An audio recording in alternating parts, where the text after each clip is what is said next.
Good evening, all, and welcome into Johnson Memorial Park here at Engineers Field for this D2 baseball matchup between the Johnston Panthers and the Middletown Islanders. Of course, now, Luke, we've seen these Panthers at home twice. Both losses, one close one to Chero, another called due to rain, which was a huge blowout against St. Ray's. Since then, Panthers go on to win at least one game in the last 4 or 5. They beat the number 1 seed West Warwick.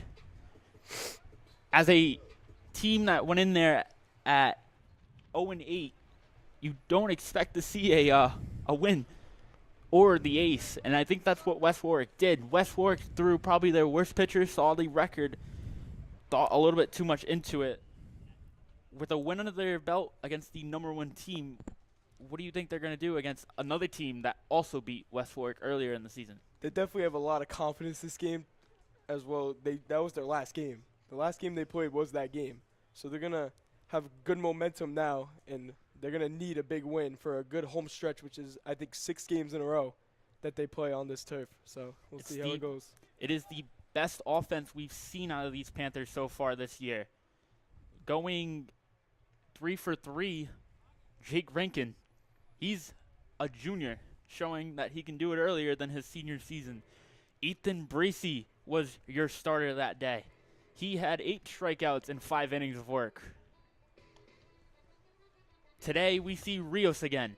To explain his first 2 starts at home, the one word you can use to describe it is errors. 100%.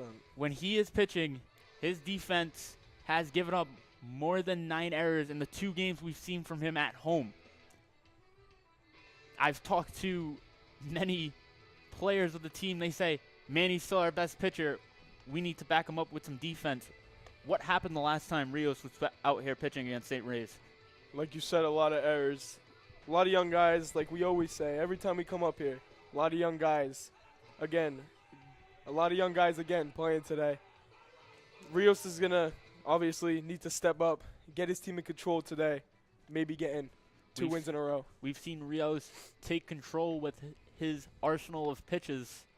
We also see Aiden Neal, a returnee of one of the freshmen, hasn't been able to play for the last couple of games. We see a couple new faces. No Matt Duquette tonight. Unfortunately, out of the lineup, we've seen him a lot.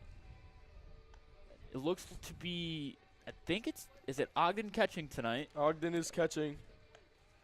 You have Luca at short, filling in for the senior Rios, who's on the bump. Adamo's on second.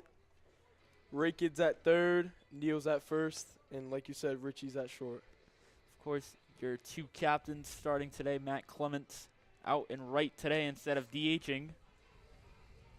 And Rios is on the bump for the 3rd time here. This is the 3rd time now we've seen him at home. We have Bronche DHing today. Bronche had a good game against 3 for 3. West Warwick, another guy who had a perfect day at the plate. A lot of guys stepped up that game. A lot of guys had a good amount of hits, a lot of runs. That's exactly what you want to see going into the second half of the season. Now going into a home stand, you're going to be playing at your home field for a good 4 or 5 games in a row. That's going to feel good. You're going to have your own fans behind you. Of course, some of those opponents being tougher than others. We're now facing Middletown. We've not seen them yet this year, but we do know that one of their first games was against West Warwick. They beat them when they were on their undefeated streak. They're now 3-4. The Panthers are at 1-9 going into this game, trying to fight their way into the playoffs. And yeah, in my opinion, this could be one of the games that the Panthers gets done. And then getting 2 wins in a row and then having 5 more home games in a row. Just out of the 7 games left of the season, 6 of them is right here. 6 home games in a row, basically. That should be a easy way of keeping the confidence, especially if they can get their first win at home. 100%. Now, going into playoffs, of course, this is the second half of the season. This is where Cantone's going to want the best baseball played. RPI standings this year for baseball. We've seen them in football. We got in through RPI. We saw them in basketball. They got in through RPI. We've seen scandals where they thought RPI was wrong. We saw that earlier in the year with football with Mount Hope. Johnston can still make the playoffs due to RPI. And with that, we're going to start this first inning with Rios on the bump. His first pitch. In there, called strike one. Good start there for Rios. It's going to be Kemenson at the dish for Middletown as he fouls that one off the third base line. Rios has a early 0-2 count. You can hear the dugout yelling at him to battle. 0-2, he's going to be swinging at anything close here. Rios is in the windup. Shaking for a sign. He's waiting. He's being very selective as he starts to deliver. A ground ball to the shortstop. Richie to Neal. He's out. A easy ground out. Right to Richie there. Got it. Made a good play. Right to Neal. Forced out of the game. He looked a lot more comfortable there. We've seen him kind of get antsy when a ground ball is coming his way. After last game, I think these freshmen are finally getting the jitters out. Of course, you go through 9 games now at a varsity level. You should start being comfortable at where you're placed, no matter where it is. The pitch from Rios. Fouled off the foot of the batter. Rios starting early, attacking the strike zone. Something you want to see from the senior captain, being aggressive. He has the arsenal to do it. Rios back in the windup, starts his delivery. The pitch. Down for ball one. 1-1 count here. Especially at the end of the stretch of the season, Cantone's going to want Rios to stay aggressive. Of course, you want to see Rios have big games as he delivers that pitch up for ball 2. It looks like LaServe is at the dish facing Rios. The 1-1 fouled off for strike 2 down the third base line. 2-2 count. Rios battling here with a 2-2 count. Out of the windup. The delivery. Fouled off the first base line towards the Middletown dugout. Really giving these Middletown hitters challenge pitches right now is Rios, and they're just fouling everything off. You'd think to see if he's fouling off a fastball, maybe we go off speed here. We'll see what he does. Delivers the pitch. There's the off speed in the dirt. Can't get the batter to bite. It's a full count.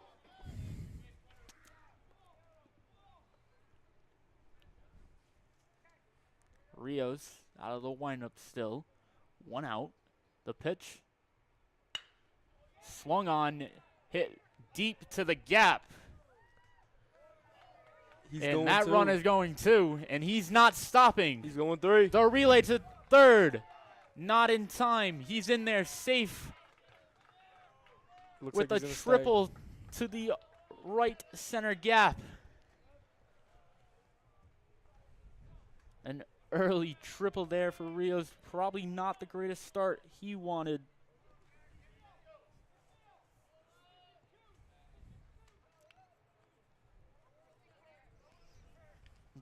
So far, no errors, not to give the announcer's curse, but we've seen that at a lot of Rios starts recently. West is up to the plate now.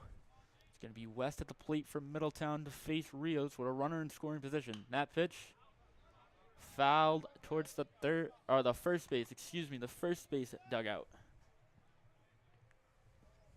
Rios with an 0-1 count. In the stretch now with the man on third. The pitch. Down for ball 1. It's a 1-1 count for Rios. 1-1 count for Rios. Working now in a jam kind of here with a triple the last hit for Middletown. Rios delivers. Swung on and missed for strike 2. 1-2 count here now for Rios. The batter is going to try to protect at all costs that plate. That's a great pitch there. looking for anything in play to score the runner from third. Rios looking for a strikeout. The pitch. Down and away for ball 2. Good 2-2 block for there by Rios. Ogden. Really looking comfortable back there right now. Needs to be a wall with a runner in third. We've seen pass balls get by him for scored runs. Rios. The pitch. Up for ball 2, I believe it was. We're at third trying to play games with Rios.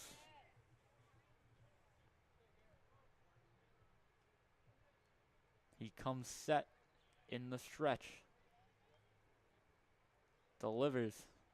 Swung on down the third baseline. Foul. Rios now battling with West. What we've seen out of Rios so far, he looks like he's really trying to be aggressive, and we've seen a lot of talk through Cantone playing that aggressive baseball.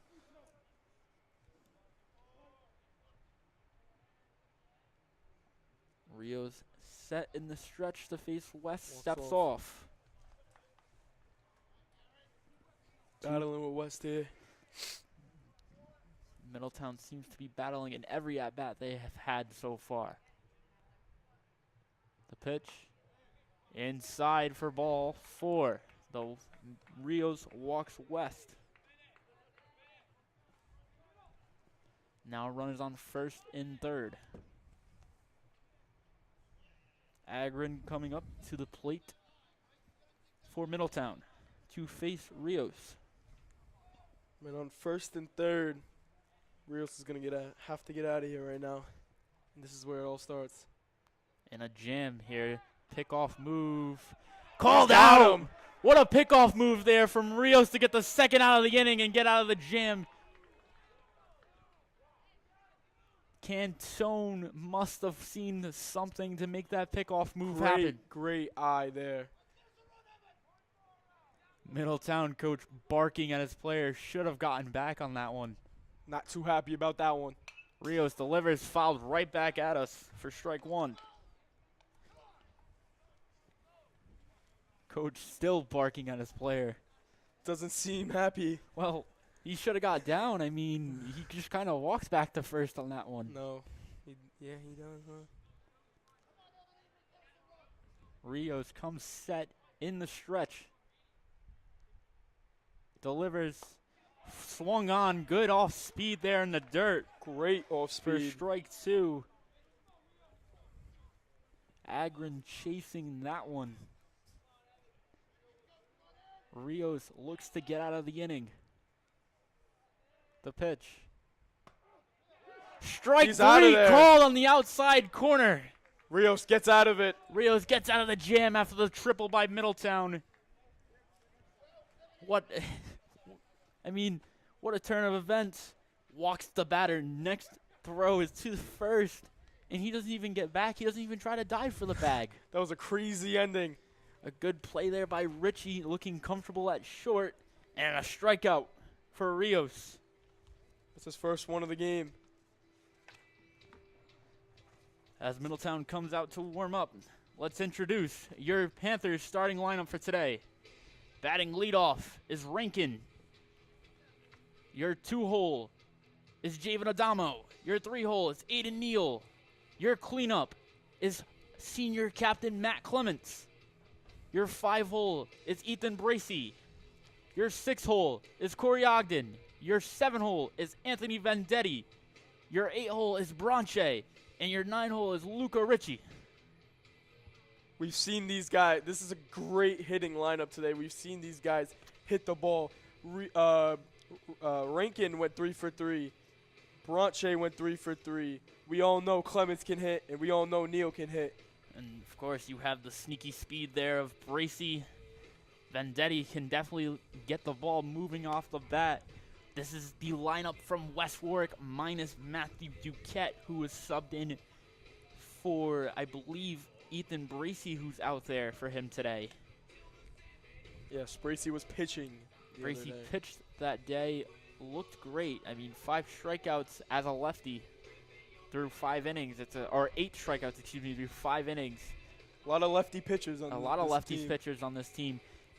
This team's very confident that they are the best pitching staff in the state when they all get working. Seems like last game, Bracy had a good outing. Vendetti came in for a little bit. He had a good outing, and Neal closed it out. These pitchers looked pretty ready. After the first 10 games, they looked pretty iffy.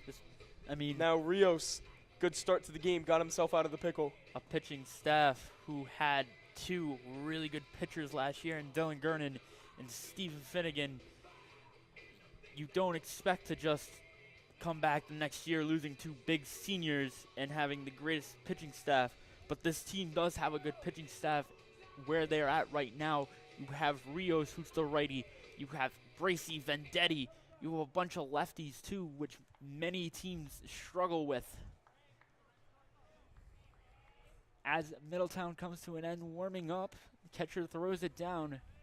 Rankin, who had a good game against West Warwick, is here to lead it off. He's going to need another good game right now. This is where it all starts. Start off the rally now. A junior leading off this young team, looking to get on base.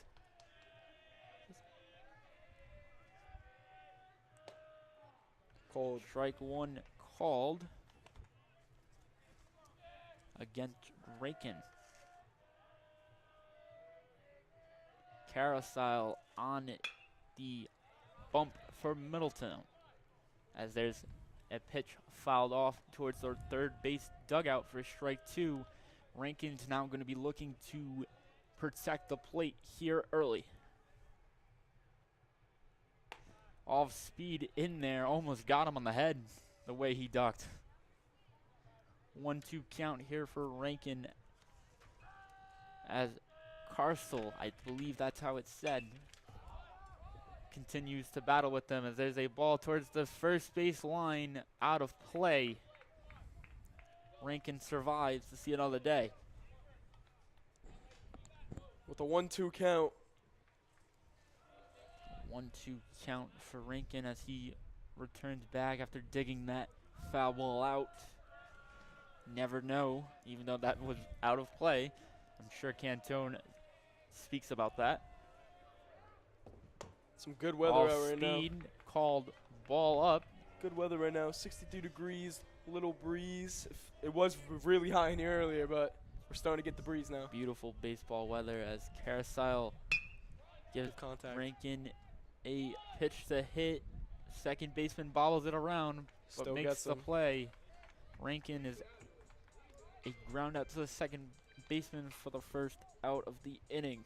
Javen Adamo up to the plate now for the Panthers. Now, Adamo, a late addition to the lineup. We haven't seen much of him at home other than the defensive substitution against Charahoe. This is his first at-bat, I believe, we've ever seen of him streaming and at home, as he takes to the first pitch for ball 1. Yeah, he's been playing lights out recently. Pretty sure he had a good game against West Warwick as he fouls that one off for the first strike of the at-bat, the 1-1 count. Playing second baseman today is Adamo. Let's see if he can get something going out of the 2-hole. As that ball is taken for ball 2, up, Dropped by the and catcher. away, and dropped by the catcher. It seemed like it was a pretty easy ball to catch. Sometimes you don't squeeze it enough when you think you have it in your hand. Yeah, you especially know that. And it happens as there's a ground ball. Adamo speed. Shortstop makes the throw. Adamo can't beat it out. That's the second out of the inning for the Panthers. One of the better hitters on the team, Aiden Neal. The lefty. Aiden Neal has the highest batting average on the team. I'm pretty sure he's batting .386 on the year so far. Pretty good. That's a pretty good. Most MLB players don't even do that nowadays. Neal's been seeing the ball well as he digs in for his first at-bat of the day. The pitch inside for a called strike. We've seen the Panthers struggle against the inside pitch before. There's a pitch outside for ball one. Catcher. Another one dropped. That one looked. That one was spiked by Carousel.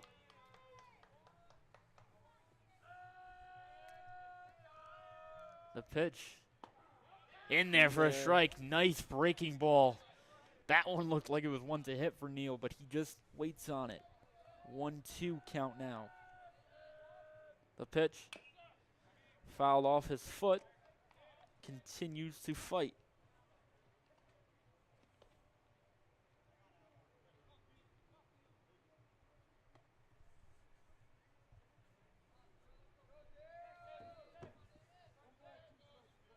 Carousel battling now with Neal.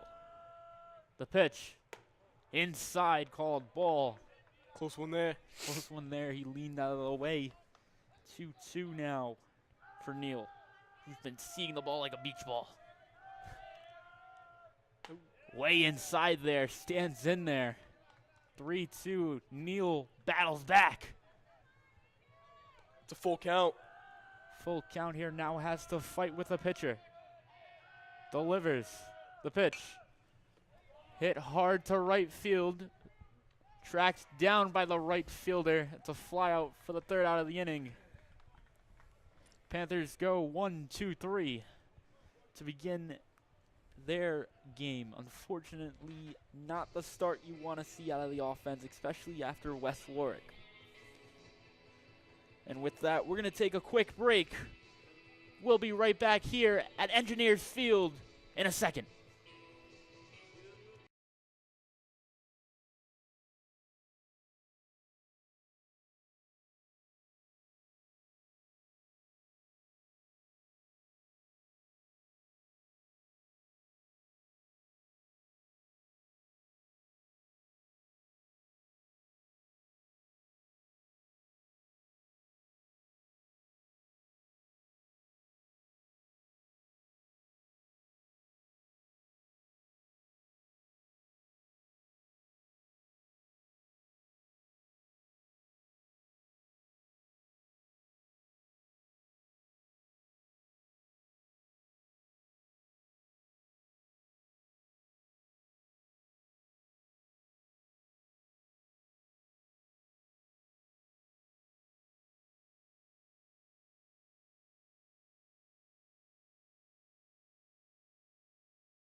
Welcome back here to Engineers Field here in Johnson Memorial Park. I'd like to thank you if you're joining us on the NFHS network or the YouTube. Thank you for watching here as we begin the second inning. Rios had a first good inning. That first pitch called a strike. Continues to deal against Johnson from Middletown. Strike called for strike two. 0-2 count early here for Rios. He's dealing today. He's going to need to keep dealing. Right back to Rios. Right back to Rios. Can't get a glove on it. Richie, throw. In time. He's out. Great play by Richie. What a play there by Richie. Two good plays by him now. Reads it off Rios' glove, makes the throw in time. A close one there at first base. That's also a great way to stretch out by Neal there. Good stretch by Neal. Love to see the freshman to freshman connection. As there's one chopped, called foul.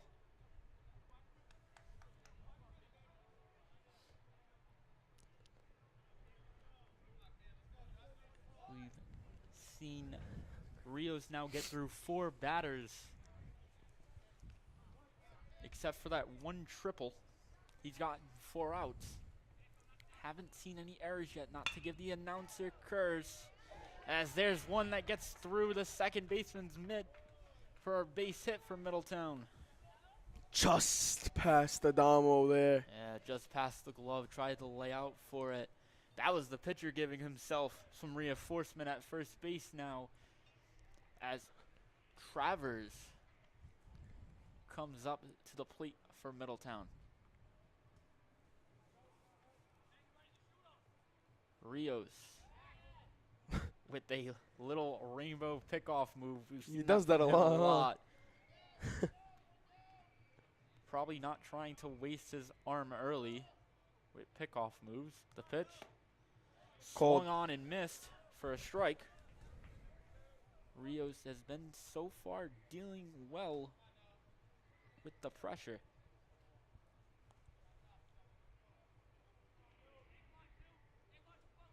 Rios comes, set, delivers, fouled off for strike two. Now battling with the batter. Rios looking for his second strikeout of the game. Down, In the dirt. the ball, good block there by Ogden. Again, seeming comfortable today, Ogden. Very comfortable. We've seen games, the ball's been right past him today. Not one ball has passed him, knock on wood. Good to see that he's getting used to the catcher spot. As there's a strikeout for Rios for out number one of the second inning. Great pitch there. Really good placement there by Rios for the strikeout. Kyle Kittet is now up here, the right fielder for Middletown.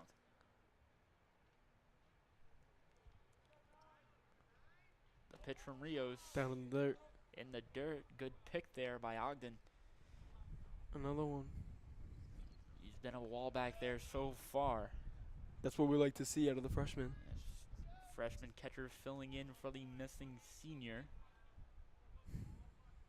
Rios comes, set, the pitch. Check, swing, called strike.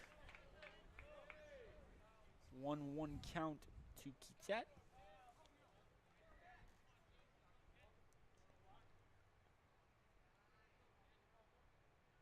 Rios comes, set, the pitch. Down and away, that ball gets Past by Ogden. Ogden. That's an easy advance for the runner. Moves the runner over on that pass ball, now in scoring position. Rios coming, set at the bump, looking to deal to Kittet. That one swung on, a big swing there. Swinging out of his shoes, trying to get a ball to the left field. He was definitely trying to pull it there. 1-2 now for Rios, looking Good for his pitch there. third strikeout of the game. The pitch outside, called ball.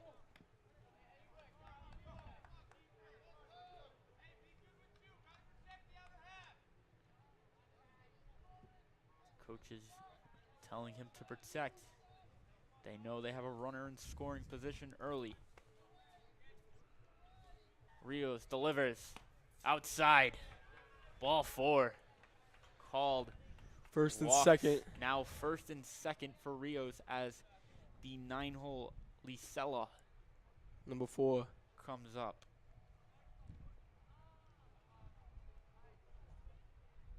Number 4 playing second base, or as 4 as it's called in the scorebooks. 4-4. Rios delivers, checks his swing. Ump says no, ball. That was a close one. Honestly, it looked like he got the swing Yeah, across the I plate. was gonna say that But too. that's our eyes, not the umps. Rios, 1-0 pitch. Swung on, hit on the ground hard. Richie lays out, can't get it. Runner rounding third. The relay not going to be in time. And that's going to be easy advances as the third baseman can't come up with the ball cleanly. It's 1-0 Middletown. 1-0 Middletown. As the errors cost the Panthers a run.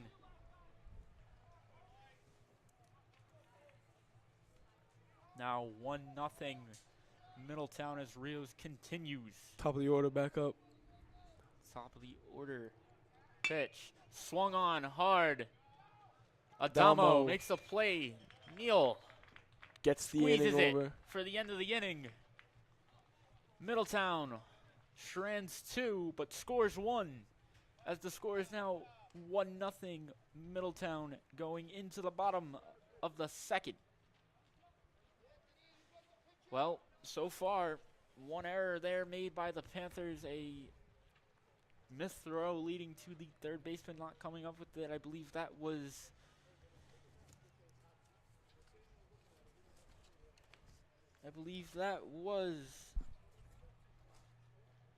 Rakin who couldn't come up with it cleanly.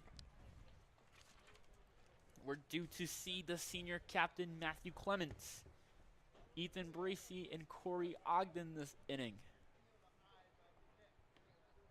Now, Luke, I want to talk about what's going on not only on the field. We saw West Fork their first win, but other things going on in the school. I mean, softball, we've seen absolute domination, as some might put it, from not only the team, but their ace, Haley Boudreau, who I heard had 21 strikeouts in a softball game. That's insane. That is insanity.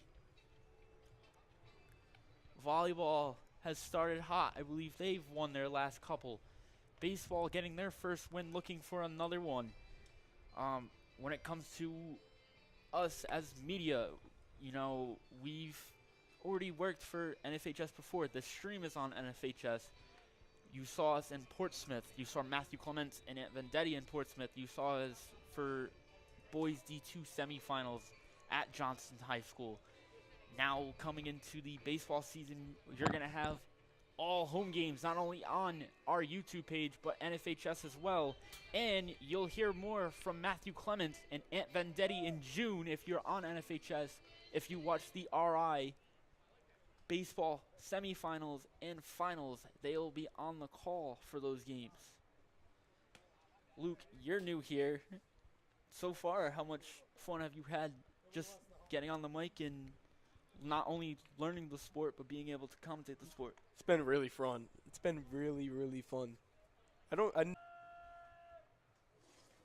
almost hit Clemens there. Almost a big inside pitch there. Whoa. Another inside pitch. They really don't like Clements. 2-0 count now. I would like to apologize if anyone is experiencing some lag. We are only dealing with a hotspot router here. As there's a pitch swung on for strike 1 against Clements.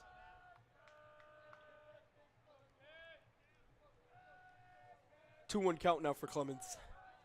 Clements always have been a big piece of this offense. Swings on one and fouls it off to the first base line.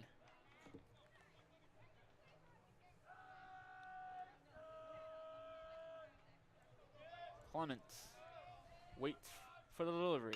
Swung on.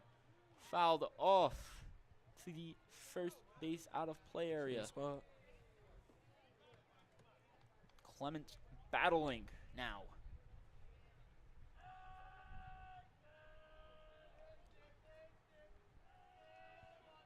Clements steps in and digs in to continue his battle here. Inside and up, called ball. Full count now. Carasile looking to battle back here against Clements. The pitch. Swung on. And it's a good hit there for Clements to the right center gap for a single. And he's going to stay. The first hit for the Panthers. Good start for Clemens. Good start of the inning for the offensive side for the Panthers. We see Ethan Bracey up to the plate. The speed might be a key factor here. He can obviously hit the ball too, but the speed is more as a strong suit for him. We saw it against St. Ray's, a hit up the middle, an infield single. Bunt shown. He's Bracy going. on the race to first. He's out. Is out, but Clements moves over. Clements to second. Smart play by Bracy there. Bracy tries to beat it out. Can't do it. Matt Clements now on second, though, after his leadoff single. The catcher, Corey Ogden, up to the plate now. Not a bad game. We've seen worse from him, but today he has been pretty good behind the plate today. There's been a wall back there. Now to see if he can do it at the dish. The pitch. In the Down dirt. in the dirt for strike one. Once again, I'd like to apologize if there's any lag. We are working on it now. Pitcher looking at Clemens. The pitch. Swung on, way up there. A chop. Single for Ogden. Moving Clemens First and to third. third. Now first and Vendetti. third. Vendetti up to the plate now Vendetti. with only one out. And Clemens on third. Vendetti walks up now in a situation where any ball put in play could score a runner.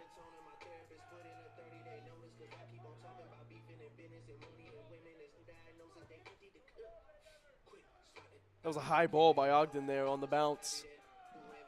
A good chop single. I mean, any way to get on base. The Panthers need it today. So. Vendetti's just going to need a little hit right now to get Clemens home and get a run for the Panthers. Tie it up here. Outside. Way outside. Ogden takes second freely on a stolen bag. Catcher decides not to throw Two it men down. in scoring position now for Vendetti. Second and third. Last time we saw Vendetti in this situation, the game got called due to rain. That was There's a actually strike. everyone was on base. That was a bases loaded opportunity for Vendevers, as And they call called him. it. And they called it. The pitch up Way up for a there. ball. We've seen Vendetti on the mound. We can see him here today against the Middletown Islanders. As there's a pitch. And Swung Clemens on is for going a to go. Clemens to score. Ogden stays. Ogden at third. First and third. It's a tie game.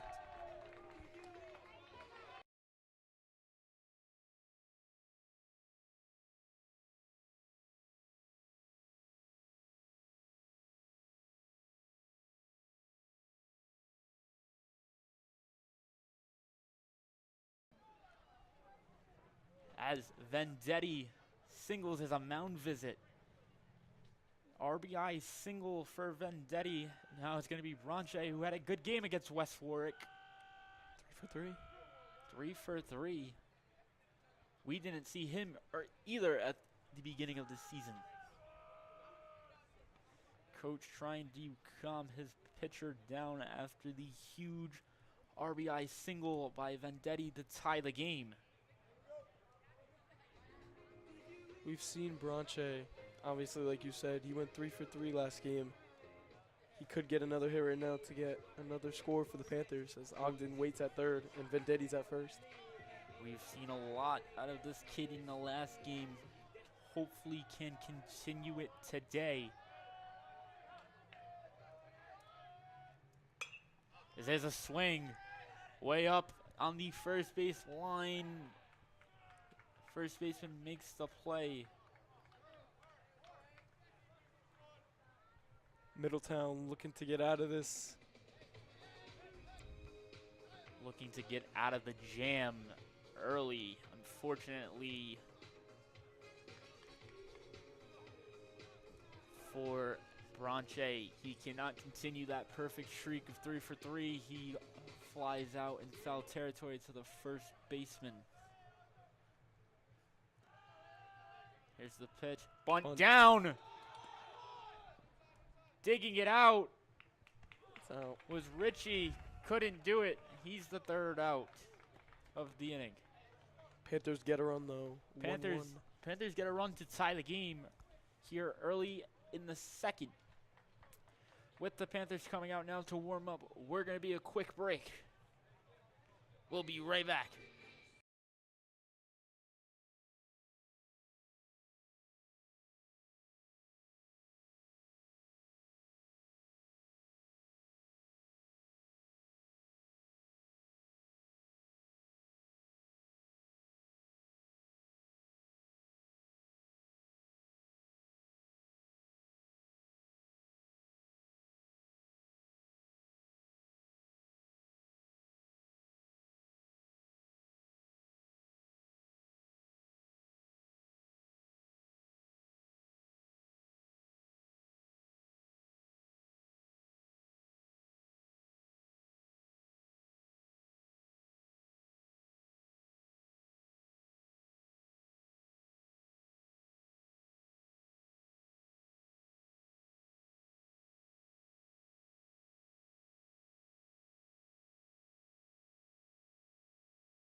Welcome back here to Engineers Field. Once again, you're watching on either our YouTube or the NFHS network. So far, Luke, we've seen 2 good innings of baseball. Panthers go down 1 early. They respond early. What do you want to see out of Rios this inning? Yeah, obviously, on the offensive side of the ball, the Panthers had a couple good hits. If Rios gets some quick outs now, they could get some momentum back when they get on the offensive side. That's what we want to see. We want to see the momentum continue. 1 run scored by the Vendetti single, as Rios now gets back to work. Outside there. Outside for ball 1. Rios back into the windup. We've seen him change a few times before. Looks to stay in the windup this time. The 2-hole up for Middletown is LeSueur. Rios delivers outside, called by the ump.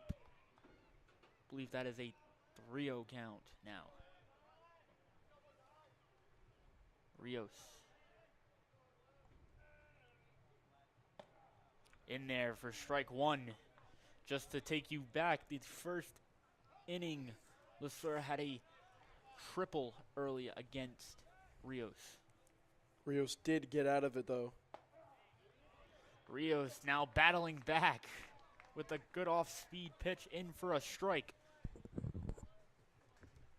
Is it 2-2 now? I think it's 2-2. That pitch popped way up down the third base line. Out of play.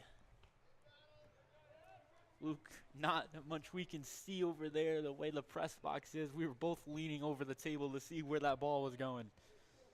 Rios now still battling with Middletown's 2-hole LeSueur.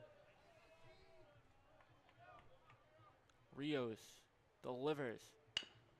Swung on, chopper to Adamo. Adamo makes the play to Neal. Right to Adamo there. That's an easy one there. That's an easy play right there for Adamo for the first out. Once again, I'd like to apologize if there is any lag or connection issues. We hopefully got it all fixed. We might have had to turn the quality down a little bit, but we are still up on both the YouTube and NFHS. Adamo made that last play. Now Rios getting back to work, as that was a called strike. That was inside, but hey, ump, we'll take it. Anything we can get, huh? Rios out of the windup again, delivers. Good off speed there. 0-2 now. Got the batter to swing through it. 0-2 count for Rios, looking for his 3rd strikeout of the game. Rios gets an early lead on this batter right now. See what happens now. In the dirt. Pitch in the dirt for a ball.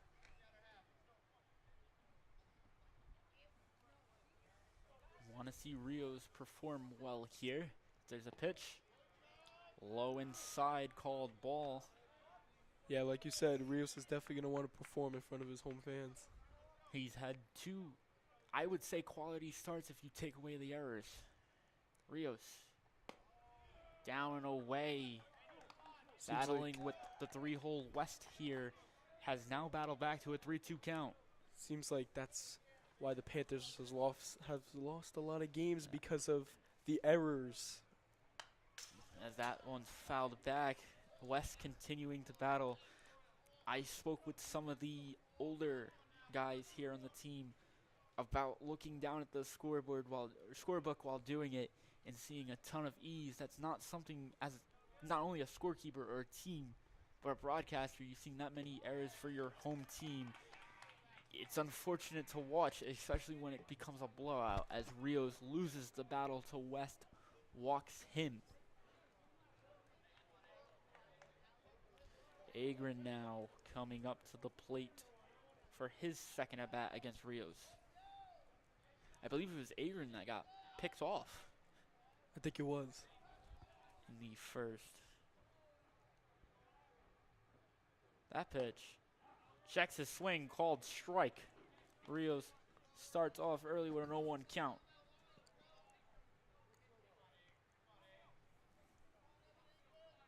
Rios takes a look over at first. Comes set. The pitch. Swung on, hard ground ball between the third baseman and shortstop. It's a single for Agron as Johnson now comes up to the plate for Middletown to face Rios, who's in the jam. That went right in between Rankin and Richie there. Good hit. Saw a hole there and took it. Now battling is Johnson now against Rios, who looks to get out of this one again. That ball hit to the shortstop, to the second baseman. Double play! Double play.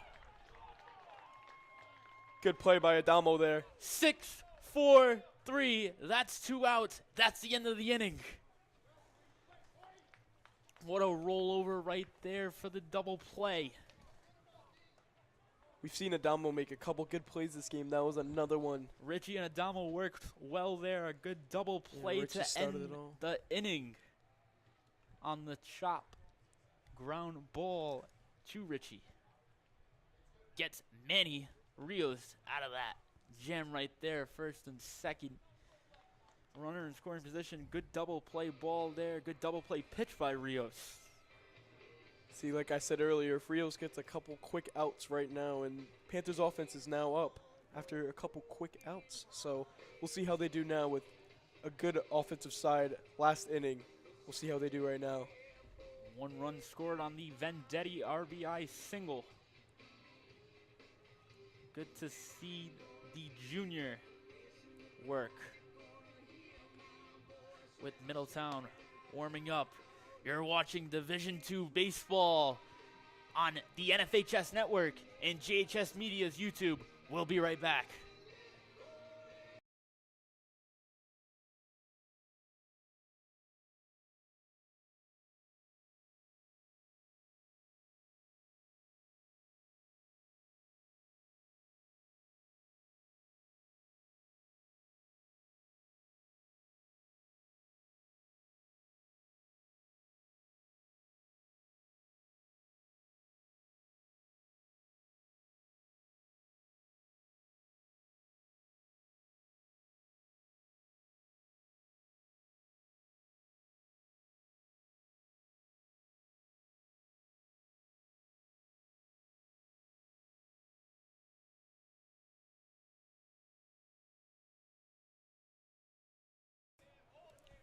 Welcome back to Engineers Field here in Johnston Memorial Park. An amazing night for baseball here and food trucks that's going on down in the park. Of course, Luke, I think you'd like to go see some food trucks, but we're here at the game as Rankin now looks to continue his hot streak from West Warwick. Swung on a chopper, hit up the middle. Rankin digging, second baseman's throw to first. Easy. First out is a ground out to the second baseman by Rankin. One swing, one out. One pitch, 1 out for Middletown. Tie game here in the bottom of the third. You're going to see Adamo kneel at least here if they aren't both out. After that, you'd see the senior captain Clement and Ethan Bracey. Adamo looking to put together a good AB after grounding out to the shortstop. 1-0 count for Adamo. Ball in there, called ball. Very surprised there. That one is a questionable one, but once again, it's the ump's Don't call, want to not complain. mine. Shouldn't be Adamo, complaining. 2-0. Way outside, now it's 3-0. Now, if we were to switch cameras here, I'm sure you'd see Cantone giving the hold sign, but he looks like he's just clapping his hands as Adamo has a 3-0 count here. Strike called. 3-1 now for Adamo. Pitcher's going to have to battle back here. Adamo looks for the sign. Gets a sign. Adamo looks to pitch in for ball 4. He's going to take first. He's going to take first Big hitter coming up right now. as Aiden Neal comes up once again. Neal, Panthers leader in batting average. What was it again? I believe it was 378. Neal sees the first pitch in for a ball. Adamo walked. Now Neal at the plate, looking to continue his hot streak. The pitch swung on. That's going to be a single for Neal. It's another hit for Neal. Adamo goes to second. Clemens is up now. Good swing there to set Clemens up with the runners at first and third. As the senior captain, Matthew Clements, comes up now. Cantone telling him, let's go, big hack here. Runners on first and second. We've seen Clemens get a hit today. He's 1 for 1. See what he does up on this bat. Clements, yes, had a single earlier in the game. Sees that one in for ball 1.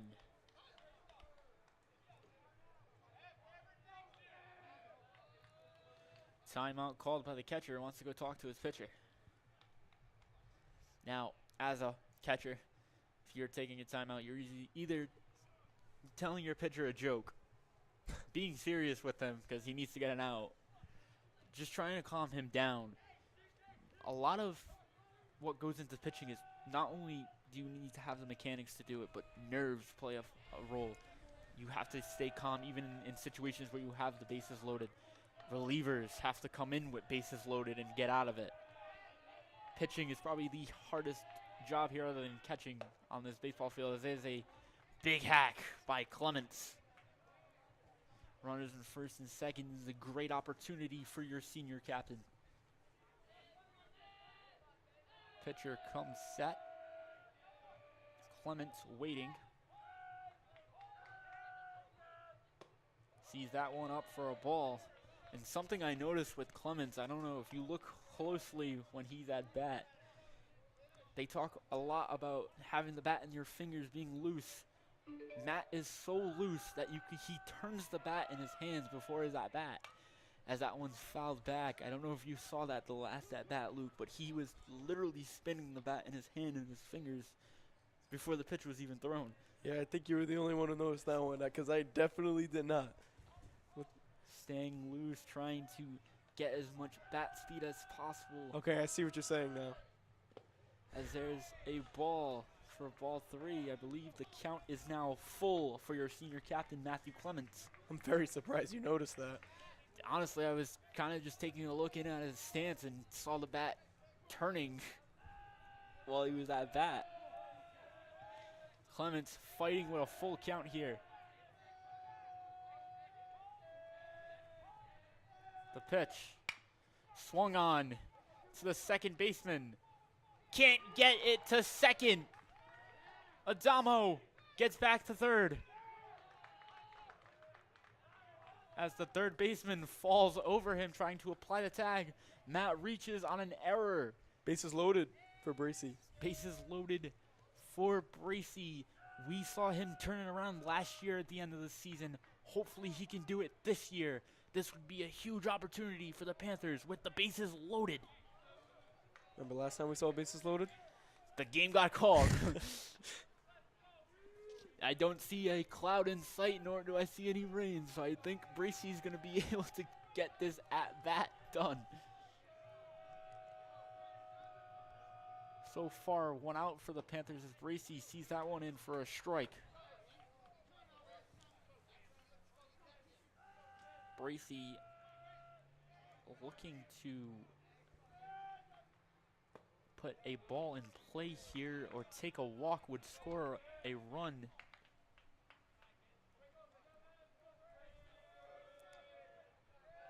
Bracey waits for the pitch. Swung on, chopper to the pitcher. Goes home with it.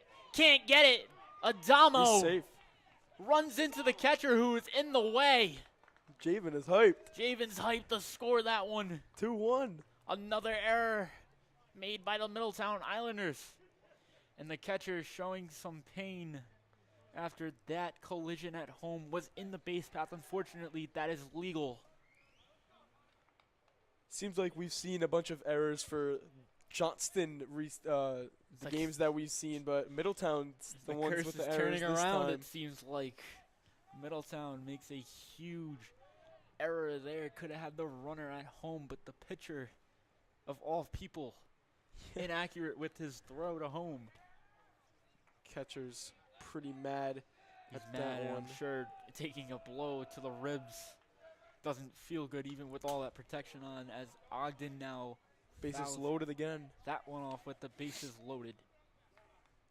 The freshman, who has struggled at first behind the dish, looking good today, now needs to get the bat going. Yeah, 100%. He's going to need to deal on the offensive side right now. Ogden sees in a ball. Believe it's a 2-0 count for, or a 2-1 count, excuse me, for Ogden.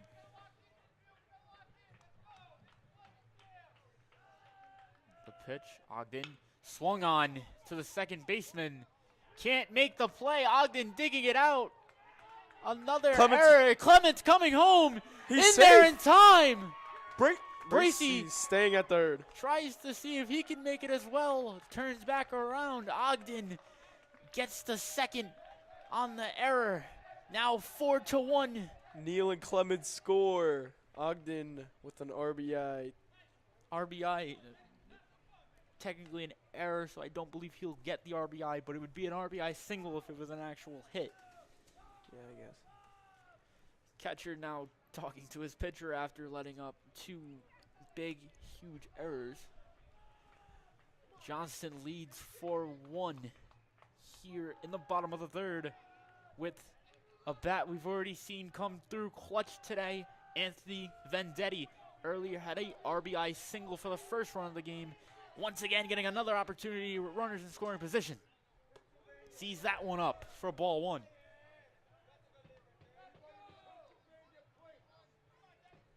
Would love to see Vendevers, as they call him, come through again. As there's a ball that gets through the legs of the catcher to the ump. 2-0 count now.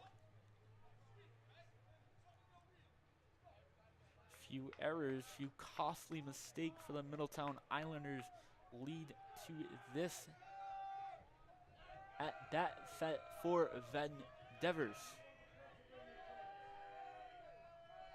The pitch up for ball three. 3-0 count here for Vendetti. Dugout is hyped. As we take a look at the field, second and third here for Vendetti.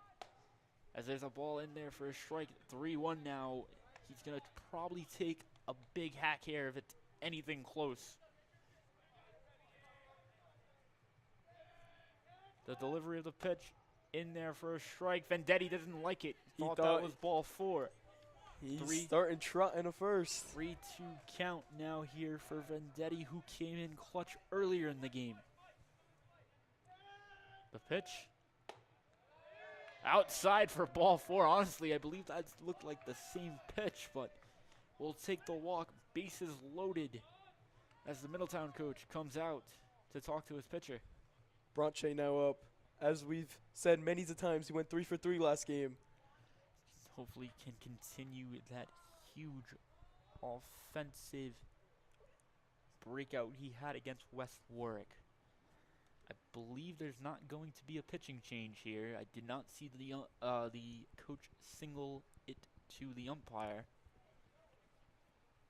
Pitcher stays on the mound for Middletown.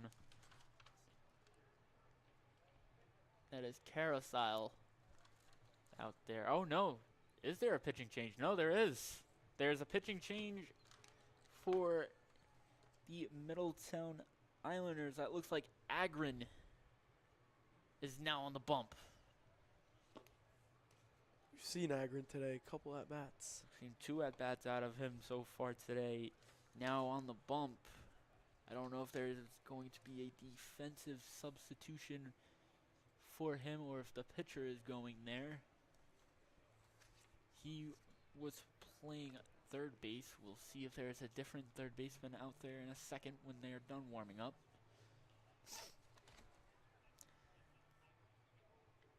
Luke, so far, 4 runs. Really, I believe the most we've seen out of them at home. What do you expect for them to continue here with the bases loaded with, I believe it's,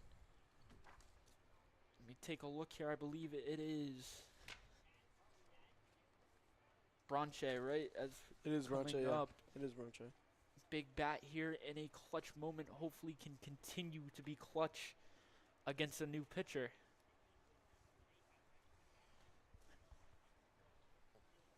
So, you've seen so far a clutch bat out of Anthony Vendetti for an RBI, and then a couple errors made costly to the Middletown Islanders. Now 4-1 here in the bottom of the third. Like I said, when Rios got that inning done with a couple quick outs, Panthers already had momentum on the offensive side of the ball, and now they really have a lot of momentum now, being up 3 in the bottom of the third. You've got to turn a 6-4-3 double play before you even go take a couple at bats. That should just hype you up because not many double plays are made in high school. There's a lot of fast kids, and double plays are definitely harder in high school than you think they are. They seem so simple, but not many are made in high school sports. We can see that the Agrin is coming into pitch. He seems to throw a little harder than I think. From my view, it looks like it's a little harder. Throwing a lot of off-speed stuff, might have that in his arsenal against Branche, who is batting in the 8-hole today. With the bases loaded, you think that they're going to try to be very aggressive with the 4-1 lead, but also at the same time, you want to see Branche be very, very patient here at the dish, because bases loaded, anything really, scores a run. I think Cantone's that kind of coach that he does want to stay aggressive with Branche right now. We've definitely heard it a lot from him. He does not like when you strike out looking. The pitch from Agrin. Outside for a ball. Good frame there by the catcher. Can't get the ump to call the strike. That was a close one there. It was very close there. Agrin delivers. Ball in the dirt for ball 2. You can hear it from the Panthers dugout yelling, "Be smart, be smart."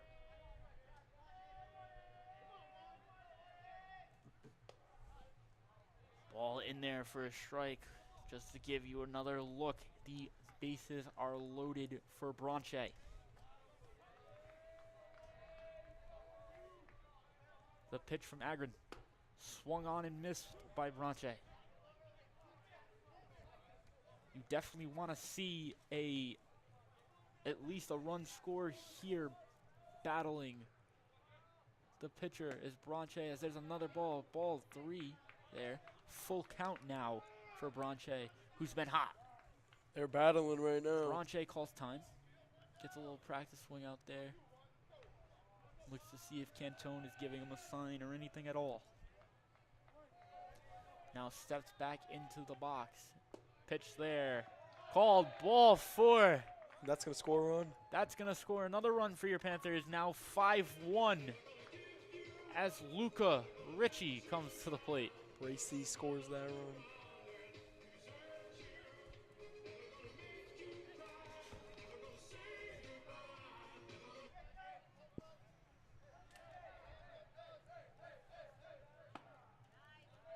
Strike 1 there. Strike 1 called. There. That one grounded up the first base line. Can't stay fair. Ogden thought that one was going to stay fair. He was. Bases loaded here for the Panthers. I think this is the 3rd time, maybe 4th, we've seen bases loaded. Right back at us. A pitch fouled off right back at us.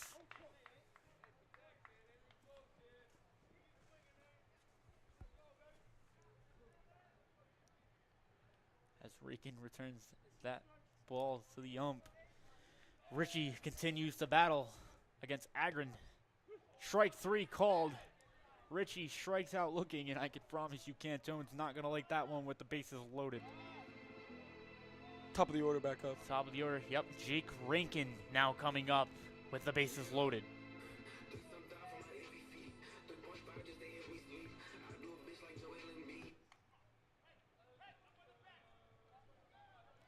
Rankin to face Agron for the first time today. Pass ball. Here comes Ogden. Ball can't be found. As there's another run scored on another mistake by the Islanders. 6-1. Dugout is hyped. Dugout is hyped to score another run. Like I said, Cantone has talked to this team a lot. He likes to look at the first half of the season as a spring training. And if they're winning games in the second half going into the playoffs, they'll stay hot in the playoffs, as there's a pitch taken for a ball by Rankin.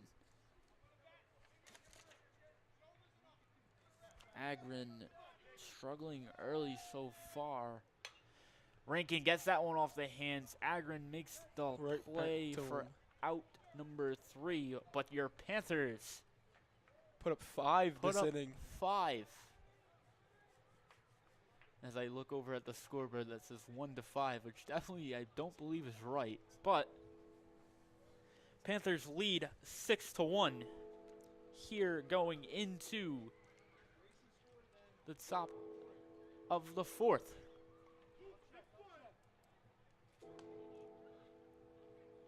And I can hear the Panthers saying, "Coach, we're up 6-1," as Coach Chris Savetti down there doing the scoreboard, and the music updates the scoreboard now to 6-1. Your Panthers put up 5 that inning, which probably isn't right, but that is what it says on the scoreboard, so that's what we'll go with, a 5-run inning. With the, I think that is right. I think didn't they score 2? I believe they scored 2 in the other inning. No, it was definitely 1-1. Oh yeah, it was 1-1. It was 1-1. It was 1-1. It definitely was 1-1. That is my fault. Very impressive. Play-by-play, not paying attention there, I guess, huh? As Rios gets back onto the mound, Luke. He's been a dominant pitcher for a few years. Not only that, softball having some dominant pitchers. Once again, going back to that, if you didn't hear me earlier, that team's been dominating. Hopefully, we can get them up on JHS Media at some point.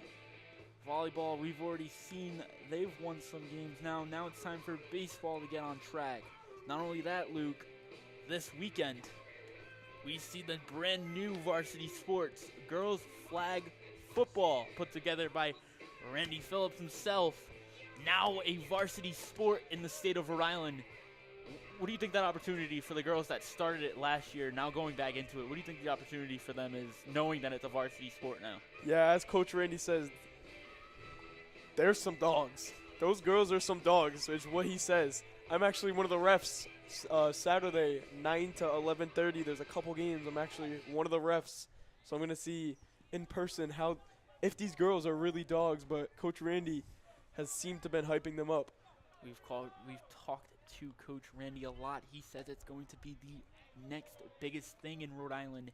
Now getting back to baseball, Rios still on the bump, shoving, as they say it.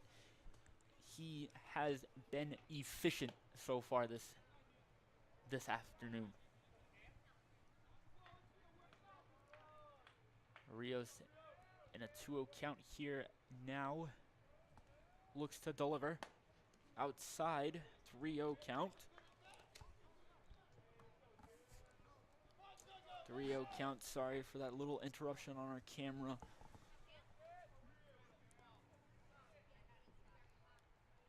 Rios delivers as there's a ball ripped for a single.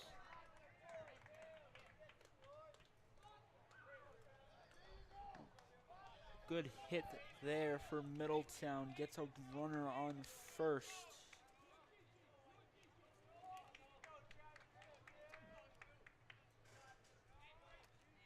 Rios now facing Travers here early. Do want to see Another rainbow. another Rios. rainbow pickoff by Rios. Of course, the senior captain trying to save Definitely that not arm. a rainbow that time. Got him again on the pickoff move. Rios. Maybe that was a fake, I don't know. But gets another pickoff out early here. What a pickoff move there by Rios. Maybe the rainbow is a strat. It might be a strategy here to get them off their feet. Maybe not think that he's going to do that again. But this is the second time Rios has gotten someone on a pickoff move as he delivers now to home. Calls ball up. Rios delivers. Swung on. Foul ball called, but I don't think that was fouled off. I think Went right off of Ogden just couldn't bring it in. Like we said earlier, let's not complain. Will not complain. Will foul ball strike. Same thing. The pitch outside. Past Ogden Ogden again. can't squeeze that one. Gets it off the tip of the mitt.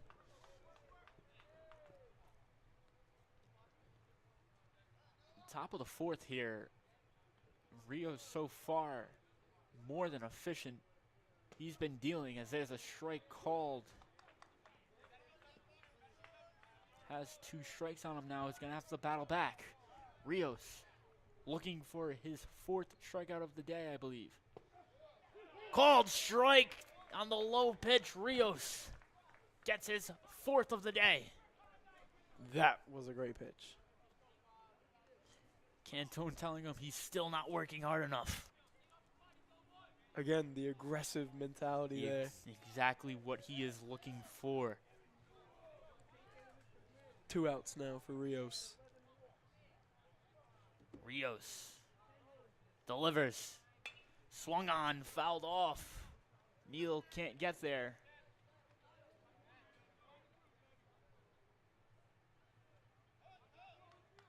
Rios comes set back in the windup. His earlier starts in the year, he seemed to switch back and forth. Couldn't get comfortable in one, but looks like he's very comfortable now in the windup. Ogden catches that one off the tip again for a ball. Maybe if he caught that one, that could have been a strike. That was a really frameable pitch right there. He's got to catch those. Rios delivers. Swung on. Hit over towards the first base line. Out of play. Dugout thought Aiden was going to get that one. He made a pretty good hustle over there to the fence. Just couldn't get the ball too far out of play. Rios now looking at another 2-strike approach. Looking for his 5th strikeout of the day. Rios gets a yell during his approach. Ball called. Definitely wouldn't be happy if I was Rios right there. That's very annoying. Rios delivers. Strike 3 called. That's one way to show that you don't want someone yelling during your approach. Another strikeout for Rios. He's dealing today. Rios truly dealing out there. Another one of the senior captains performing well so far today. Looks like he was a little upset on his last home outing, but today he's been dealing. I think he's been dealing for a couple of his starts now. Defense really backing him up now. I think he can trust them. He has been this entire game so far. Your Panthers lead 6-1 over the Islanders as they're warming up. You're watching Division II baseball here in Rhode Island on the NFHS Network and JHS Media's YouTube channel. We'll be right back.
Welcome back to Johnston Memorial Park here, where we're seeing the Panthers take on the Islanders.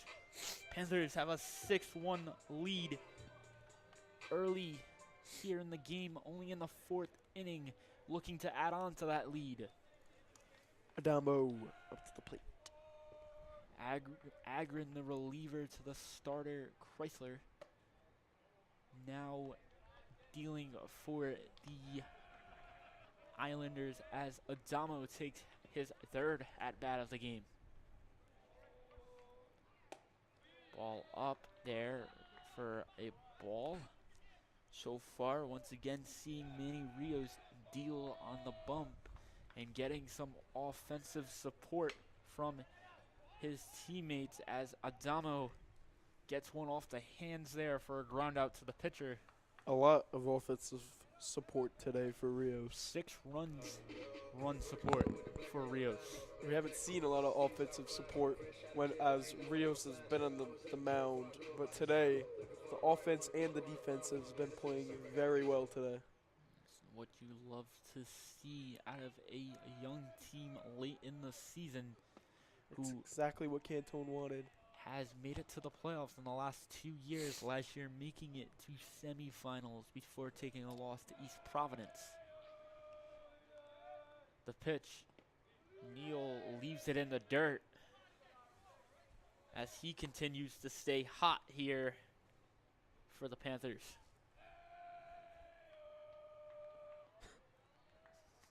Dugout trying to get him going as there's a swing. Big single to center for the freshman.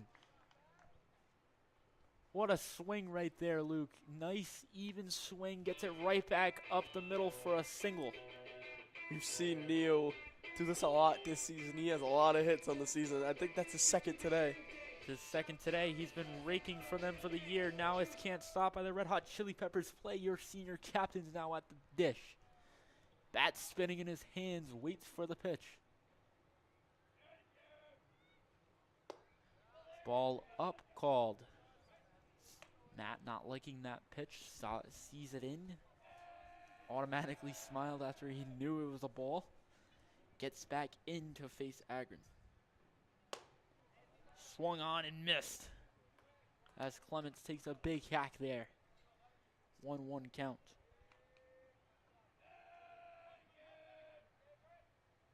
You can hear the dugout yelling as Agrin delivers to Clements, who little shorthand single. Oh, he's out. He's out. Never mind. Out number 3 That was there. very close. Panthers leave one stranded. On our point of view, he looked like he was in there by a mile. Umpire says no. Rios coming back out to continue his pitching here, going into now the 5th inning. We've seen him twice now, I believe, go about 5.5 before being taken out. We also saw him throw a complete game with over 100 pitches. Unfortunately, takes a loss there to Charahoe. Heartbreaking game there. Was heartbreaking. If you were tuned in for that game, you just knew how the emotions were after what happened. Gio Solani, who unfortunately got hurt in a JV game, gets gunned out at 2nd with many runners in scoring position with a big bat coming up. Led to a lot of losses. I mean, to start the season, the Panthers were no hit by Narragansett. Now up 6-1 up against a team that also beat the 1 seed earlier in the season. Rios warming up. Not seen any action with any other pitchers warming up. Not knowing if they're planning to keep Rios in for most of the game, as the ball is going to be thrown down. In my opinion, if Rios has another great inning or two, he might just come out and Might come out early now. Once again, Lasella coming up. Number 4 playing second base, also number 4 in the stat book. Rios has faced him already. Rios sees bunt. Bunt is fouled off behind him.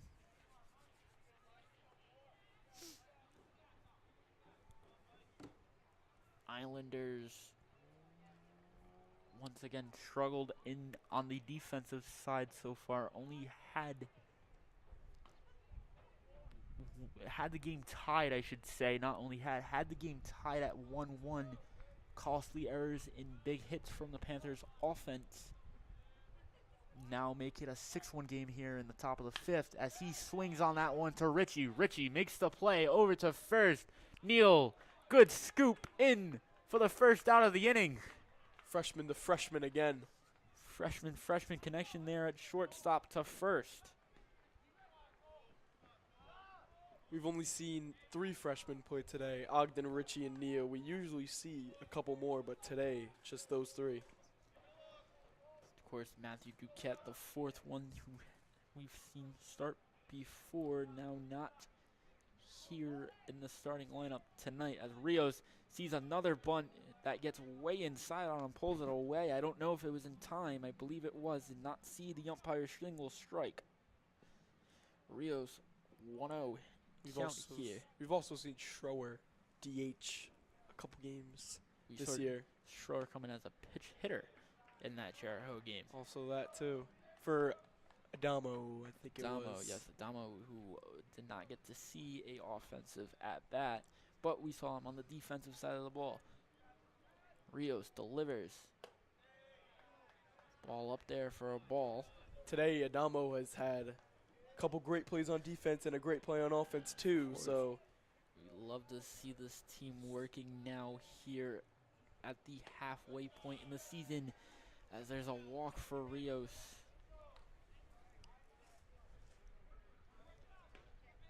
There's now Lasirik, who tripled in the first, comes up to the plate. We saw some good speed out of him. We've already seen the bunts go down. Maybe he gets the sign as well. We've also seen Rios pitch off a few runners now as he takes a look over. Come set, pickoff move, not in time.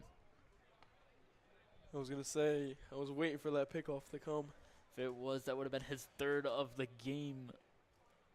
But looks like they're getting dirty now if there's even a chance that he's getting picked off.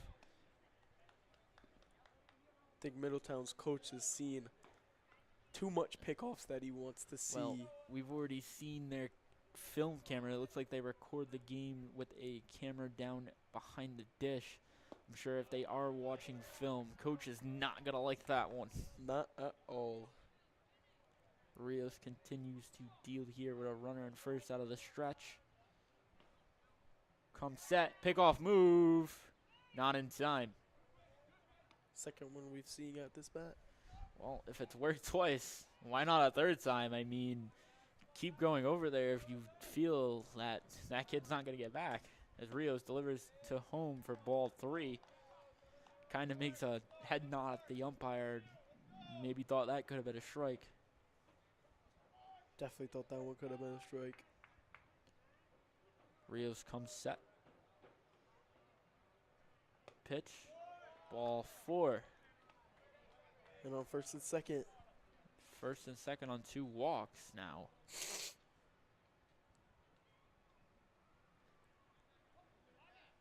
Now, I don't know if Cantone knows that Rios can come back here, but now a timeout called. It literally as I was about to say that, to see if maybe, I don't believe it'll be a pitching change because Mike Cantone is walking out there, not a Chardo, and I don't believe he can make a change because he's an assistant.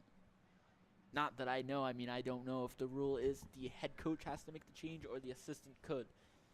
But I don't believe so because it seems like he's just talking to not only his pitcher but all of his defensive infielders here. Outfielders kind of just stay in their zone. We serve Vendetti throwing the ball around a little bit there in left field. as Rios stays on the mound and continues to deal. Yeah, today he's been dealing. He wants to continue too. But Middletown, first and second. Rios delivers. Strike Called. called. Another close one there. Very close there. As Rios continues to deal here in the top of the fifth. Good block there by Ogden, who's been so relaxed back there today. Seems like he's been stressed a lot. We've seen him back there, but Well, today definitely not. As a freshman who gets their position changed, I mean, he was supposed to be a pitcher. When I was at the practices, he was pitching. Unfortunately, I think got a little bit of an arm injury early. They switched him over to catcher. He didn't really like it. Switched to short for a game while Rios caught while he wasn't pitching. And then I think Cantone really saw that he could be a good catcher with some work, and I think that's what they've done with him. They worked with him. He's now really looking comfortable back there, sliding around on the shin pads, blocking everything, picking things when it needs to be picked, as Rios struggling to find the zone here in the top of the fifth. If you're Coach Joe Achardo, you're thinking maybe pitching change here. I don't know who you'd go to. Maybe Neal, who was supposed to start today. Rios comes set. Looks over at second. The pitch.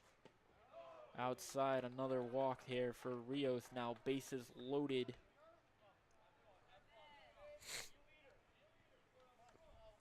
Rios, I believe, just feeling the struggle of being in a jam here.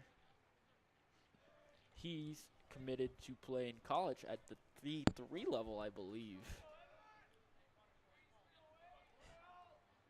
I mean, it's college ball. It doesn't matter what division you play. As that one's way inside. Rios has to cover because Ogden couldn't get there. Safe called by the home plate umpire. Rios thought he had him early, but no. 6-2. 6-2 now the score as the Islanders score one on that pass ball. They cut it down to 4. With a man on third and second. I think Rios trying to get out of this jam is thinking about it a little bit too much, has had some troubles finding the zone. Still, once again, like I said earlier, have not seen Joe Achardo even try to make a mound visit. It's been Cantone, as that one's wild. Another pass ball. Now you really have to, oh boy, that one's passed by Rios. Good thing Adamo was right there. Didn't look like he was going back to home, though. Panthers, he was Panthers staying getting sloppy here late. there. Not what we want to see. 4-run lead as Rios comes back set, trying to find the zone. Good pitch there. Good pitch there for a strike. Really nice day out here for baseball as Rios comes set again. Delivers. That ball grounded. Looks him back at third. And Neal can't make the scoop. I believe they scored a run off of that one, no? Did the man at third not go home? No, he did not. It was second and third. The man went to first. Guy at third stayed, so it's definitely now bases loaded. I have a poll in front of me, so I can't really see if there's anyone on second, but There is man on second. It's bases loaded. Bases loaded now for Rios. That ball is in there for a strike, I believe, called by the umpire.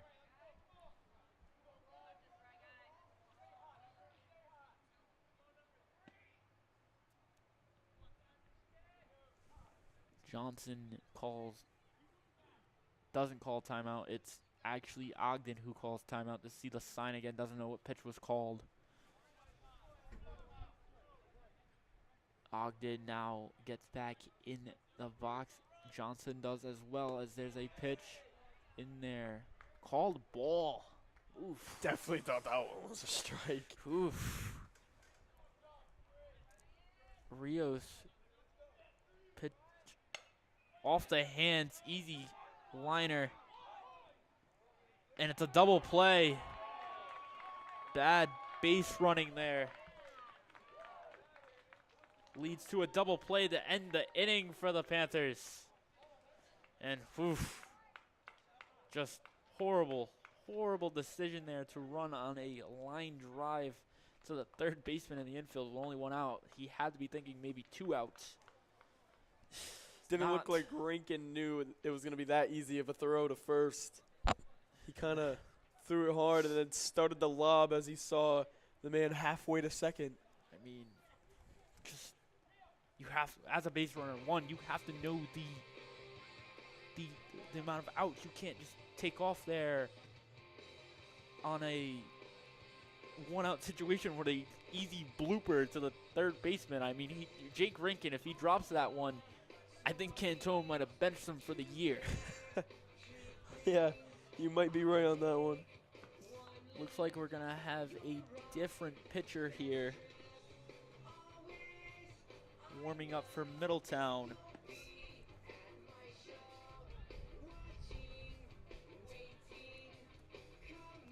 Don't believe we have him on any of the rosters.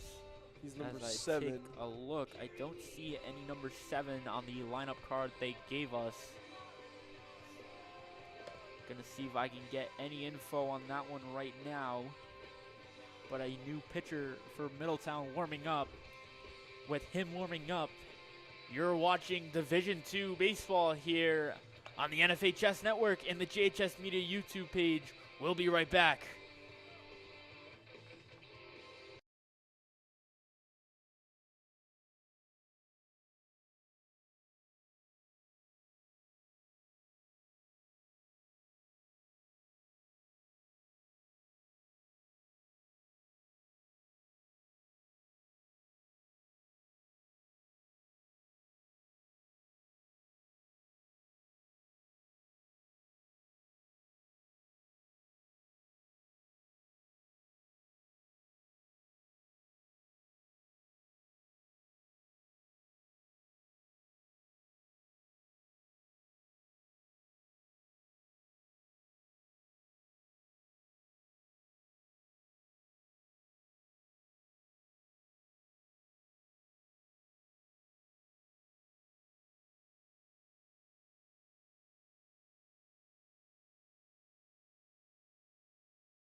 Welcome back here to Engineers Field here. Once again, I'd like to thank you if you're tuning in on our YouTube page or through the NFHS network.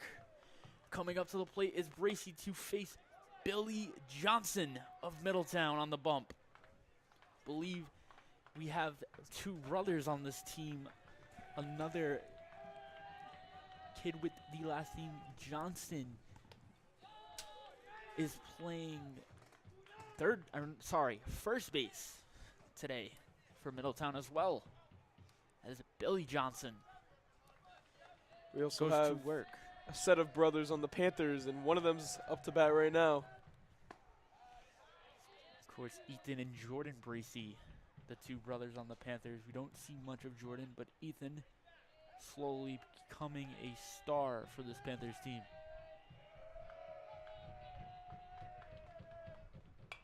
That one's fouled way back. That sounds like a car. We just heard that noise. Definitely might have been a car. Didn't sound too good. That was a loud bang. As Bracy continues to battle with Johnson. That one's outside. Catcher can't squeeze it. Umpire has no balls to give him, so he's going to have to go get that one. Don't know. I mean, well, we do know where they went, foul balls.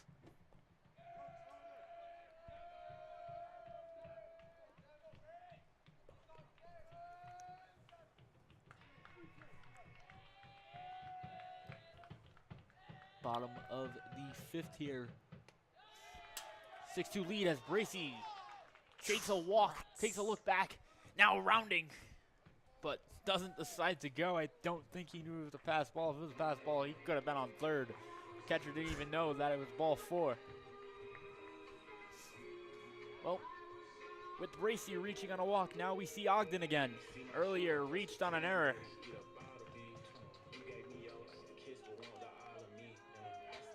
Ogden, a freshman, the catcher, looked really good behind the dish so far today. 100%. Bunt shown. Gets it down. That ball gets killed in foul territory. It was rolling fair. Ogden gets the bunt down nice. Can't get it to stay fair, unfortunately. Don't know if Cantone's going to go back to that bunt call or if he's going to tell Augie to swing away. Augie. Augie, as they call him down there. A lot of nicknames on this team. As Cantone covers his mouth to tell whatever he needs to tell Ogden. Augie. Or Augie, yes, Augie, as Cantone tells him. He, in the first week, if you're new or you're a freshman, you get a nickname in the first week and a half. He makes sure that you get one, so he remembers you. Like he calls Matthew Clements Clemmy. He calls Ethan Bracy and Jordan Bracy Big Brace, Little Brace. He has a bunch of nicknames for almost all of his players, truly showing a real connection with his players. Personally, my favorite is Luca Ritchie's nickname. I don't know why, but apparently he's Chi-Chi. He's Chi-Chi. I haven't heard that one yet. As Bracy with a little pop-up slide there is in good, but doesn't look like that one felt too good. Bracy's up though. Rolled around a little bit of pain. I don't know what he felt. Looks like he's holding his arm. Might have got stepped on. Or, could have been the shoulder. I don't know. He's holding his elbow. I really hope that is not his left hand or left arm. That would be very bad. Shaking around Cantone, trying to see if he's good. He then pats him on the shoulder, says, "You're fine." Probably just a little tweak. I think he'll be okay. We've seen a couple people go down with shoulder injuries earlier in this season. Me being one of them, unfortunately, but now I'm here with Luke calling games. We saw Gio go down with one a couple days ago. As Ogden steps back in to face Johnson. Bracy is on third. Third baseman's playing in. As there's a ball taken. Now, I know Cantone has, I believe I think he calls it a slice or a cut. He calls it something. And if he sees that third baseman coming in, he tells his players, you're going to choke it as far as you can on that bat. You're going to take a short swing, and hopefully that third baseman playing in on the grass pays for it. Yes, sir, 100%. Vendetti now walking up to the plate for his third at-bat of the night. Earlier, RBI single to get the Panthers offense going. Now with a runner in scoring position, Bracy could score on a single. We've seen his speed. In there, called ball. Another close one. Close one called ball. This umpire is very picky, choosy with how his zone is recently, I feel like. That one's down past the catcher's through his legs. There goes Bracy to third. Easily. Easy stand up. Stolen bag technically on the passed ball. Now Vendetti has another RBI opportunity.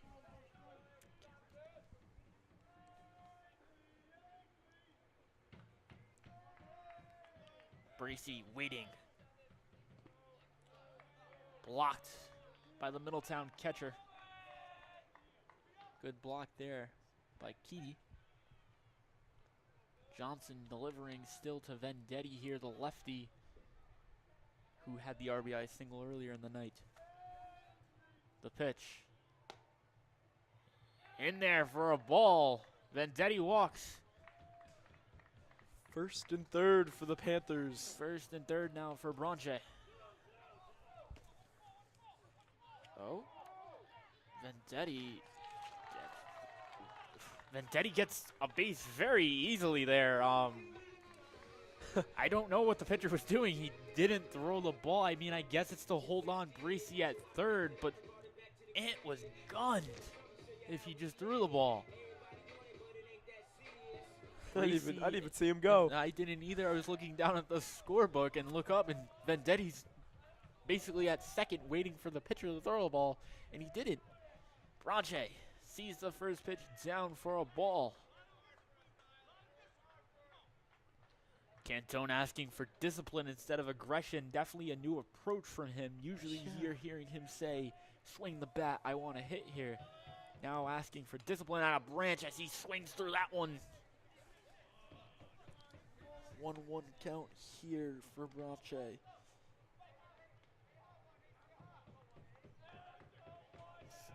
Bronche digs in for the 1-1 count delivery. The pitch. Good off-speed pitch there for a strike. Thought it was going to hit him in the head there, I guess. Yeah. And, well, He definitely thought that one was going to hit him. good stop there by the catcher way outside. Would like to cut to the other angle, but I believe our camera has died over there. Unfortunately, short-handed tonight. Gonna try to get that one fixed for the next inning. Just me and Tyler today. The pitch to Bronche. Swung on. Gets through the infield for a hit. Bracy scores the 7th run of the night for the Panthers on the Bronche single. As Richie comes up, or Chi-Chi, as Cantone calls him, of course, like I was saying, a true connection with his players, gives every player a nickname as timeout called by Cantone. Umpire discussing something with him.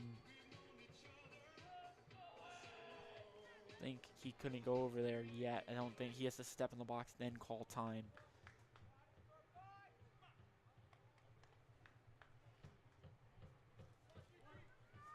Chi-Chi, Yerk from Cantone. There it is. As Johnson steps off. Johnson takes a look at first, comes set. Infield, kind of playing in, your corners are in. As Richie! That's a great hit there. Scores Single another to run. left field, scores another run.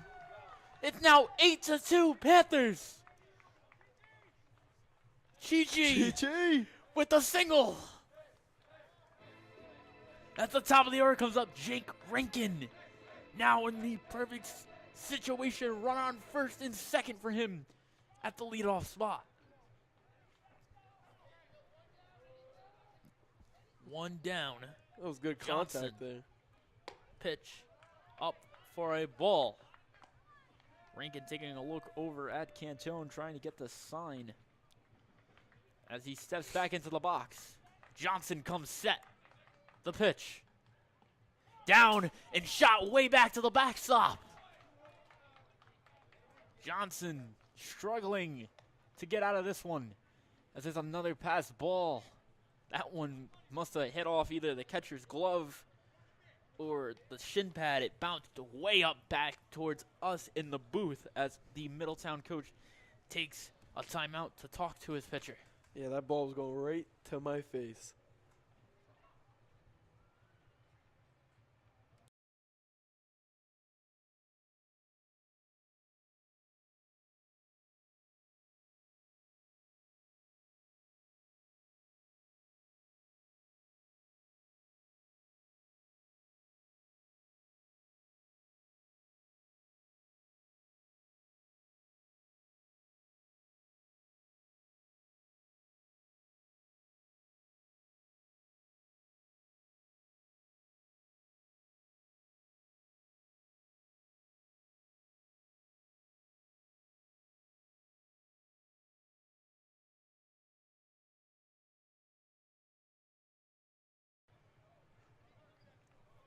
Coach walks away, players walk away. Johnson's still out there on the mound. Runners on second and third here for him. He's been in a jam this entire inning so far. Pitch in there for a strike called against Rankin.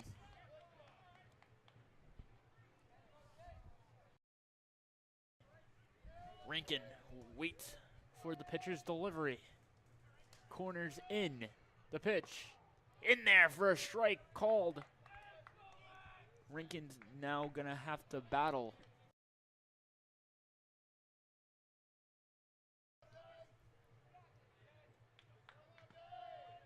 Johnson delivers. Rankin doesn't like it, doesn't swing. Continues to fight with 2 strikes.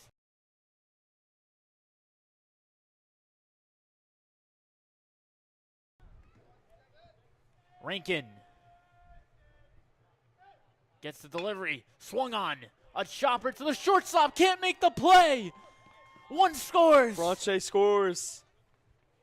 9-2 Panthers. Now 9-2 as Rankin stretches that one into a double basically.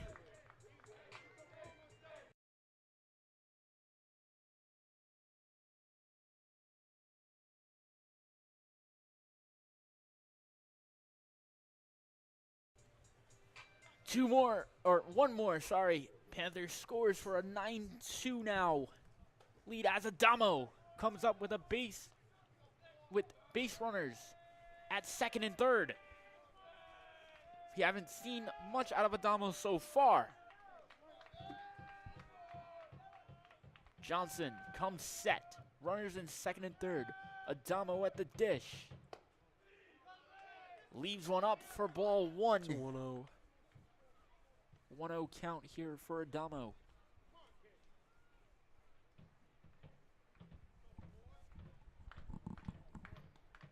Adamo sees the next pitch in for ball 2. 2-0 count here for Adamo as runners in second and third look to score. Cantone says stay disciplined out there. Wait for your pitch. We're up 9-2. Don't be crazy. Don't be crazy aggressive. Sees ball 3 and now 3-0. Most likely going to see the take sign.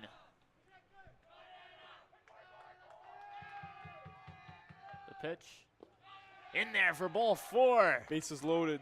Adamo takes the walk to have the bases loaded. Johnson continues to struggle to find the zone. Coach bringing in a new pitcher as Johnson's night ends with only 1 out. Not a great outing for Johnson. Not at all. Not something you want to even see again. I'm sure that he will not be watching this stream after watching that performance because he made it through 1 out. That is just not something you want to do as a reliever. You want to get out of jams, not get into them. Now another reliever now for the Middletown Islanders. I believe this is the 4th pitcher we've seen today. I believe so. Yep, they had this is the 4th reliever now we've seen out of Middletown. As he warms up, you're watching the NFHS Network. You're watching Division II baseball here in Johnston, Rhode Island. We'll be right back.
Welcome back here to Engineers Field in Johnson Memorial Park here for your Division II matchup between the Panthers and the Islanders.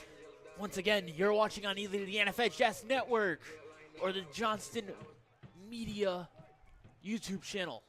We'd like to thank you for watching this matchup. As it continues here in the bottom of the fifth, we see Aiden Neal. He's been hot today. He's been hot for the season. He's been the leading batting average for the team. Especially with bases loaded now, he's going to really need to crack one. Oof, just misses that one, fouls it back. That was definitely the pitch he wanted. He swung right through that one. 100%. He wanted that one bad. It just barely missed it. Dugout getting loud. Neal checks his swing, called strike. Couldn't tell if he wanted that one or not. Off speed outside. Kind of a hard spot.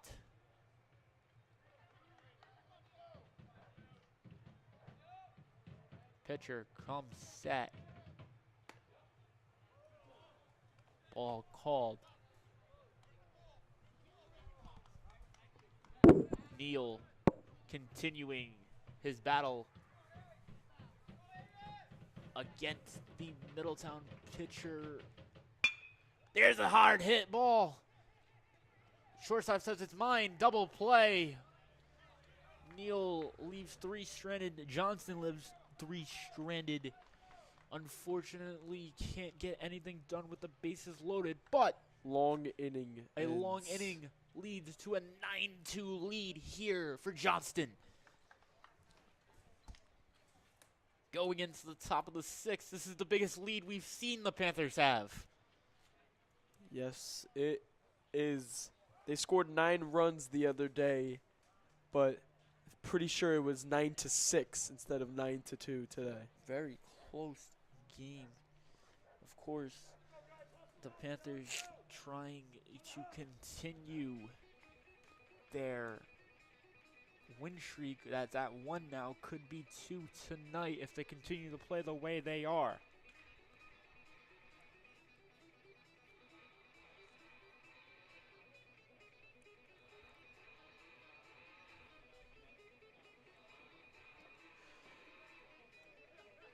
With Middletown and Johnston warming up, you're watching the NFHS Network or our YouTube page.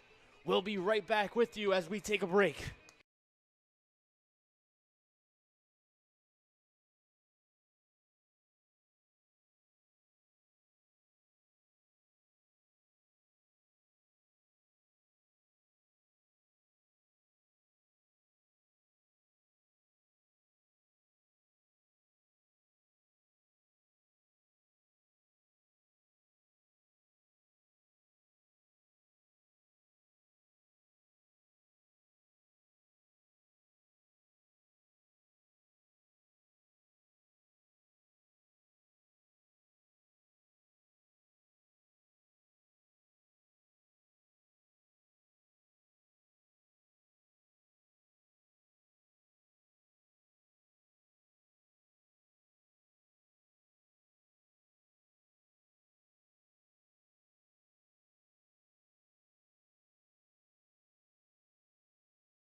Welcome back to Engineers Field. We are having some technical difficulties with the camera. It has died. Tyler is going to fix that right now. It will be me play-by-playing for a little bit. We see number 21 for Middletown up to the plate as Rios is still on the mound. He's looking to get this one done. Rios with the pitch. It's almost hit him. He had to back up for that one. It's ball one.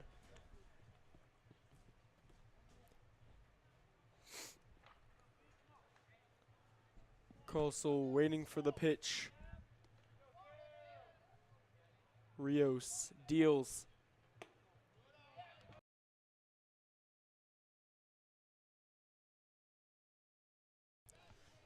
Once again, would like to apologize for the technical difficulty. I am now back.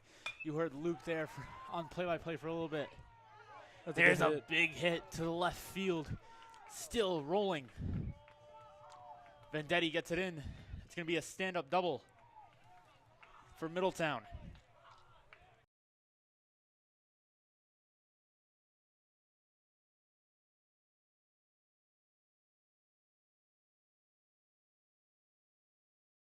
Go to the other.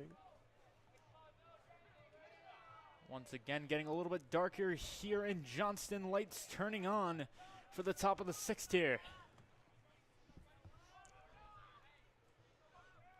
Number 2 up for Middletown now.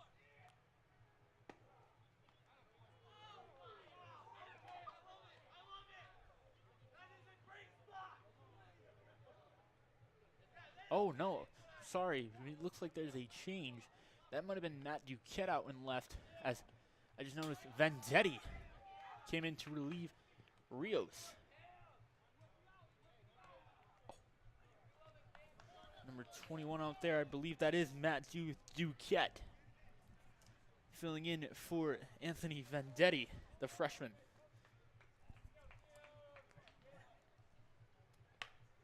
That one's off the hands.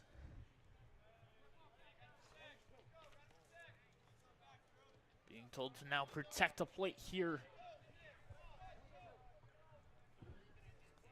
We want to see the Panthers continue to dominate.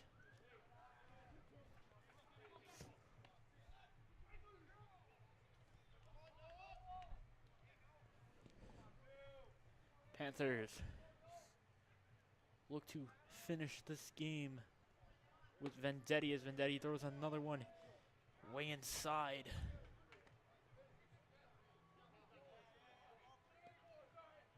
Not ball 4. He left a little early there.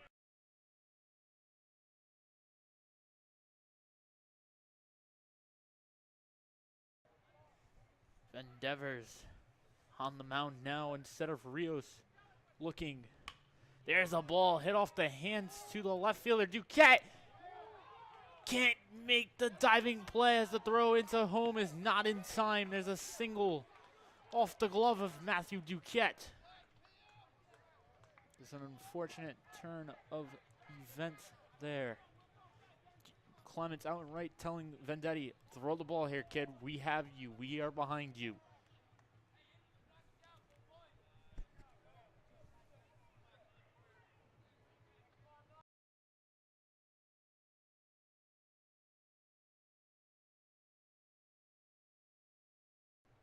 Vendetti, his first pitch way outside. There for a strike. Game done and over. Vendetti has been dealing so far. Strike called. Ball there. I don't believe they're going to like that, but box is the Middletown batter. He looks to